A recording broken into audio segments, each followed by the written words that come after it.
All right, everyone, welcome back to Brighter Rays. We're looking at Colossians chapter 3, 22 through chapter 4, verse 1, talking about servants and masters today. This last section is about servants and masters. Remember that in this section, Paul is neither arguing for or against slavery. Let's just put that out there first.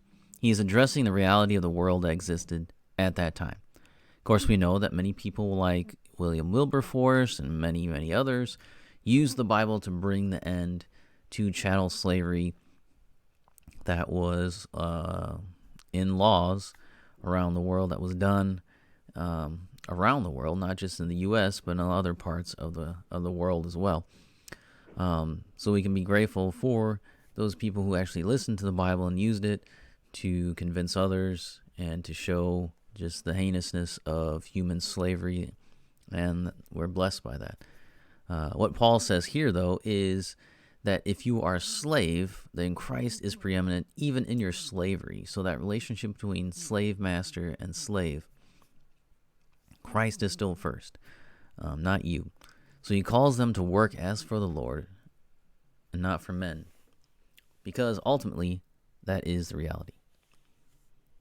Many of the saints of the Old Testament were called servants of God.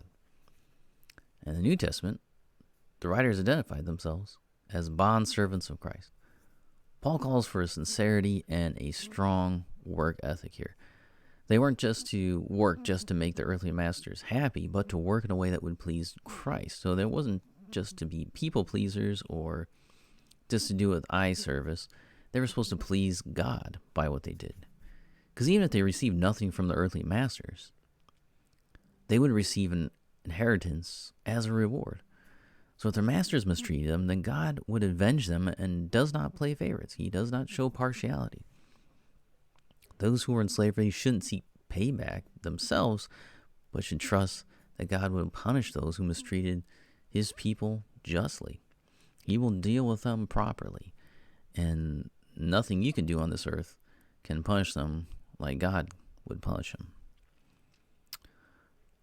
Now, on the other side of the coin is the master.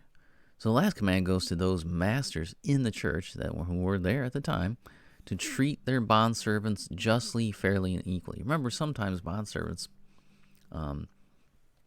during that time were not, they weren't bought. Some people voluntarily went into slavery because they owed a debt, and so they couldn't pay the debt, and so they voluntarily went into practice slavery so that they wouldn't have something else would happen to them. So that's what happens.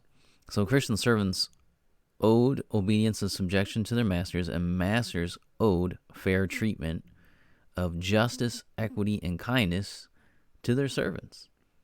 The master was to treat his servant as a brother in Christ. If they were brothers in Christ, that's how they were supposed to be treated.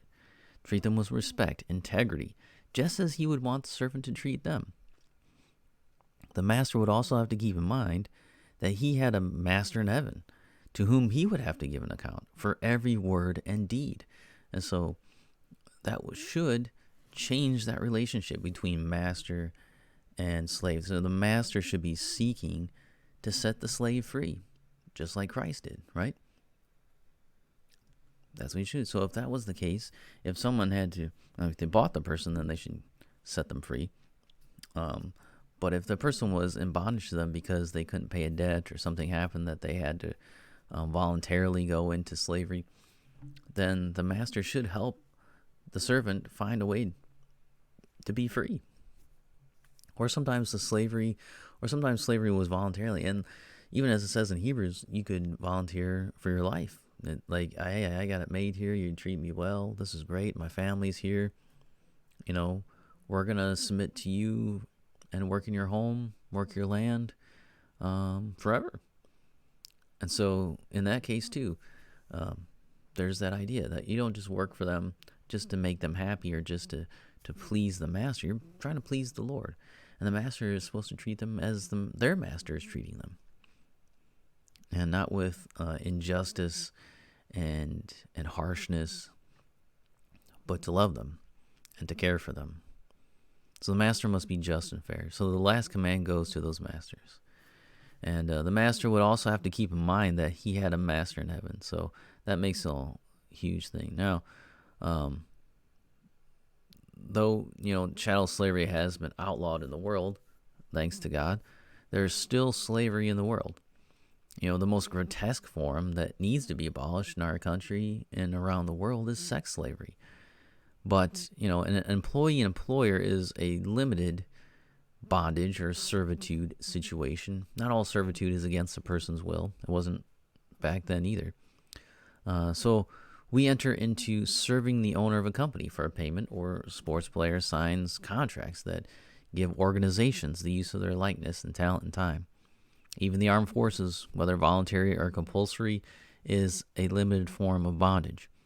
In all these, the same principles apply. If you are the worker, then work for Christ, because he's ultimately your boss. And if you're a boss, the owner, or the commanding officer, then treat them as you would be treated. And remember that you are a servant of the Most High. So you're not above them, because you're a servant as well. You're just a servant in charge of a servant.